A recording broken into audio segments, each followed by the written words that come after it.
Hello and welcome back to Down of Steel. This week we've gone off on a tangent a little bit. We're still staying with the 2x72 theme. However, a lot of people have contacted me, including my son, who's mentioned this to me as well, and said that for a guy who likes to make it real, it's very, very difficult for a lot of people to get a 2x72 built.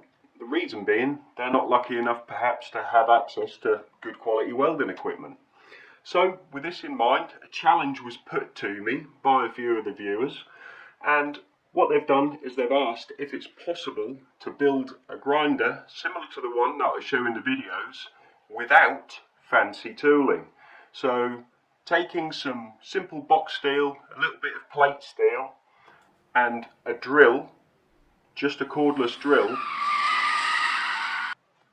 Of course, it's more than just a cordless drill. We also use a hacksaw and some files. But you get the idea. What I mean is one power tool. If you've got an angle grinder, I strongly recommend you use it because this was exhausting. It took me about half a day to come up with a concept and about a day and a half to get the build to where it is that you see at the end of the video. Just to give you an idea of the sort of personal investment you'll need to put in. I was tasked with seeing whether it would be possible to make a tilting 2x72. So hopefully what I've put together for you here, although not a complete project, it gives you enough of an insight as to what it is you need to do and guide you towards potentially building one of these fantastic machines for yourself. Now, little disclaimer, I haven't completed the build or haven't seen it through to completion because I have many other projects that I need to get done, but due to popular demand I just wanted to see if it was possible, and I believe it is. Just got to be a bit creative. So hopefully what you see here today will help you guys out and get you on the road to success. Here we go. So what you're looking at now is some 38x38 or 1.5 by 1.5 box steel. I'm going to go ahead and measure this up, and what you'll see throughout the course of this video is I've tried to incorporate as much as possible. It's very much a make it up as I go along because I've never tried anything like this before. So what I'm doing is I'm marking out what I think I'll need. So initially I'm going to start off by marking out 4 pieces of 1.5 by 1.5 box steel. That's 5mm thick wall, or 4mm thick I believe this one actually is, and cutting them out to 10 inches. I'm using a hacksaw there and cleaning the edges up with a file just to try and be in keeping with the theme that even with a very minimal toolbox you can actually build one of these machines. It's much tougher, I'm not going to lie to you guys, but it is possible. So if you really want to make it happen and make it real, it can be done, which I'm showing you now.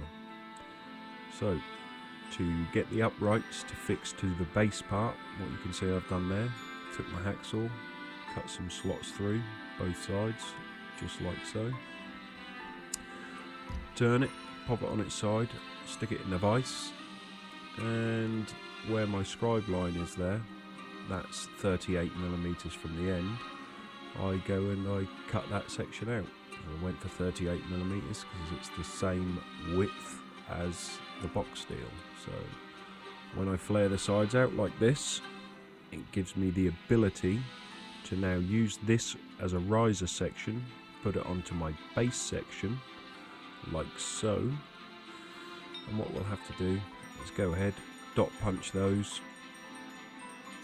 drill, tap and bolt them in. What you're looking at there, I messed around with multiple other things just to see if I could give you guys other options. They're actually plasterboard fixings, which by the way did the job, but they just didn't feel man enough, so I cut them out and I did the old tap and thread. And here you can see me making the second one, just a little example of, oh, missed there. That's the problem when you're holding the camera in the other hand. But that is the 2 riser sections there. So you saw the first one, that's the second one. Go ahead, throw it in the vise, drill out your holes. Everything I use in this is actually M8, so I've got myself a nice little tap there indicating to you that once you've drilled through, you're going to need to tap it. Grab my M8 bolts. These are just what I had laying around the workshop, and I thought, well, they'll do for this little project. Throw a washer in. There you can see the holes have been tapped out, and bolt it all together. So what you're looking at is an upright section, and this will be effectively the backbone of the 2x72 grinder if you build it this way. So there's one done. Without the plasterboard fixings, they were rubbish. Then I had to try and figure out some way of making this tilt using the same basic tools and materials. So what I decided to try was I took another piece of the 38x38 or 1.5 by 1.5, cut it to around about 40 millimeters, find the center, start drilling it out. And what we're going to need is a small hole saw next, because the threaded rod will be going through here and giving us our tilting mechanism later on. So you can see I've drilled right the way through that 40 millimeter section. I'm now clamping that in place on my riser, and I'm using it as a template so that I can mark up and drill through into the riser section as well. So it should ensure that when I put it together like so, I get relatively good alignment. Obviously all of these edges need cleaning and tidying up, but just figuring it out as we go along. So there's my two riser sections and two hinges, or potential hinges, with a threaded rod through. So you get the basic idea of where this is headed. Very, very basic. Right, what we're doing now is we're moving on to the 2" by 2" box steel, and this will be the sections that are our receiver tubes for the platen and the tool rest if you choose to use one. So what I decided to do was cut two sections at 16" and one at 8 inches, which I later found out was a very bad idea, and I should have cut 3 at 16 inches. But I didn't know that at this point. So moving on, feeling all smug and happy with myself, I took some 6mm plate that I had. This is a foot by a foot, or 12 inches by 12 inches, 300 by 300. Marked it down the middle because 3 2s are 6, and I've got the 3 2" tubes there. Save this piece, that'll do for a work rest later down the line. Put that to the side. So we now have a 12" by 6" 6mm plate there. I'm going to lay it on top of the box steel, clamp those together, and then plan fixing it to the tube. So out comes the old drill again. Did a little bit of marking here. Now obviously I had a motor to hand, and I would suggest you do the same so that you can mark out how much space you need for the motor, and then you know that the fixings you put into this plate can be outside of where that motor lives, so that you don't have any conflict later down the line when it comes to mounting the motor itself. So you can see I've marked some holes or dot punches down the side there. That's where I'm going to put my fixings to make sure the plate attaches to the box steel behind. And I've also gone ahead and marked the center point there, which I'll drill out later for the motor shaft to come through. Now I would recommend that when you do this, you do opposite corners like so, because it will stop anything from twisting and kinking if you don't have many clamps, and then do the other two opposite corners and then fill in the middle afterwards. One thing I will point out is that you can see there I've scrapped 2 of the holes because it just wasn't necessary. It was just a little bit of overkill. So there you have it. There's the body coming together, the body of the 2x72.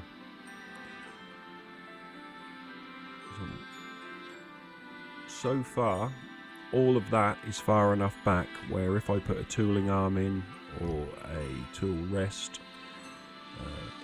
the bolts going through the box steel won't interfere with anything. However, later on we do have to consider the fact that we can't have anything going through there because it'll stop us being able to use our arms. So what we're looking at now is I've marked a line in line with the edge of where the motor will fit. Drawn that on the back of the 2-inch here, and what I'm doing is signifying that all of this material needs to come out with my laser straight pen markings.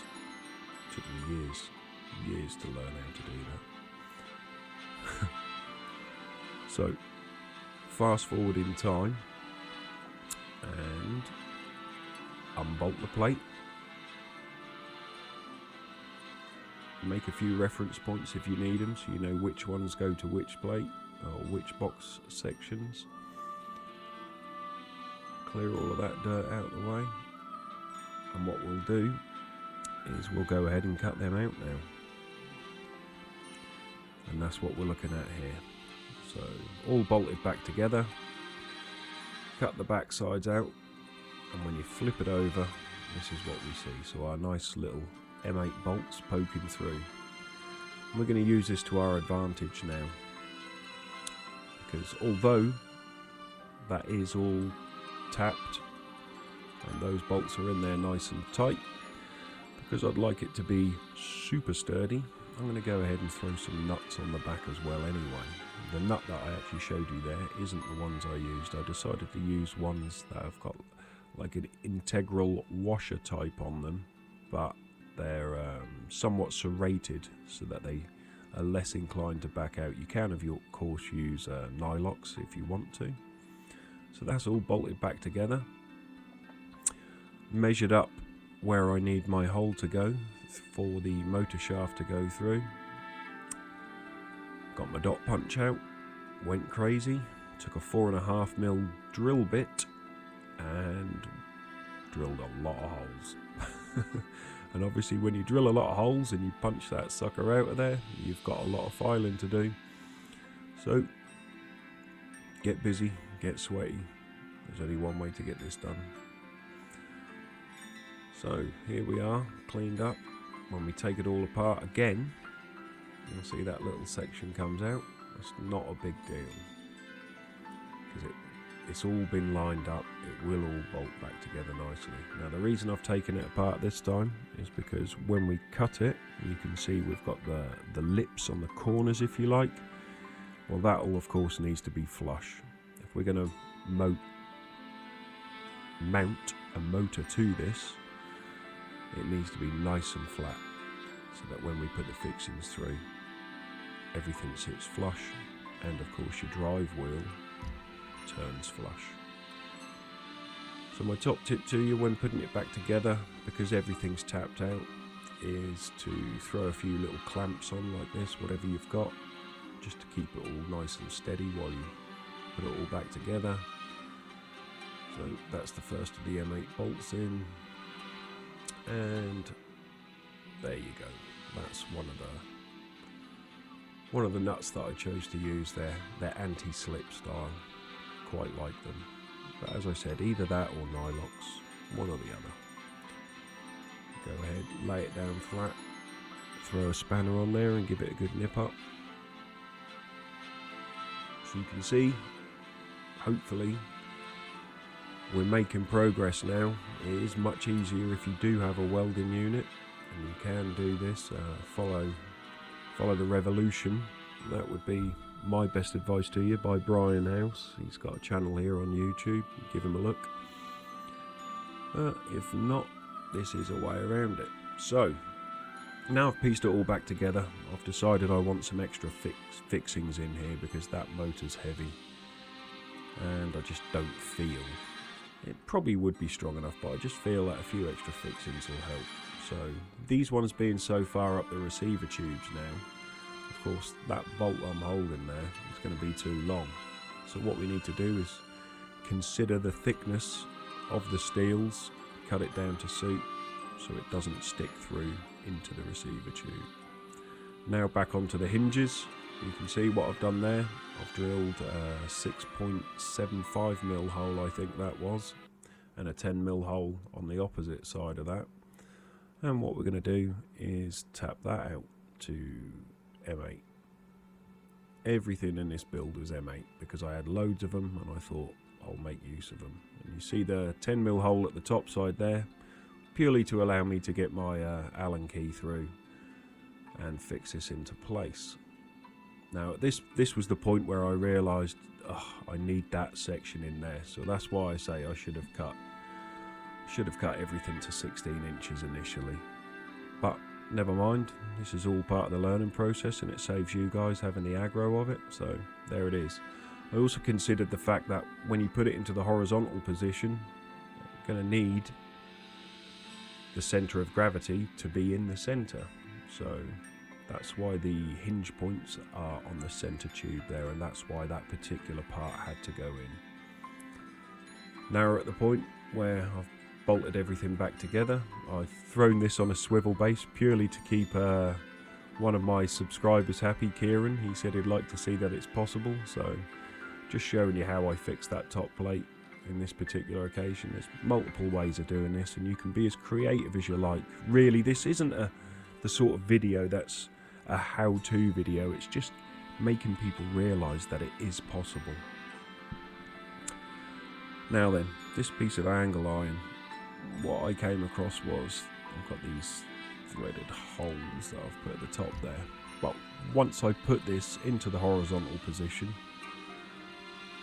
we're going to need something to stop it potentially over-rotating, because unlike all of the nicely welded units out there, we don't have any fancy lock systems with nice slotted grooves or anything. So I went very, very basic here. Took a piece of angle iron, fixed it to the top tube there, and I deliberately left a gap. And the reason I left the gap is that gives us clearance so that we don't have to round off the receiver tube on both sides. And I literally just put some I believe that's 1-inch tube behind. Same principle again, drill a hole through, tap the back, the lower hole, and just leave the top hole a little bit bigger, gives you access to get those screws in there, or those bolts in there, and repeat the same on the back. So here we are. Can you build a 2x72 chassis without the use of a welding unit? Yes, you can. The basic principle is there. What I'll do now, I'll go ahead and that's it, obviously in the vertical position. Tip it to the horizontal. Beautiful. You see the point of those two 1-inch sections that I put in there now. So hopefully that'll be of help to you guys and inspire you to go out and make a grinder of your own. If you want to see more, leave a comment and I'll get on it for you. So it would seem you can make it real. I challenge you to make it real too. See you next time.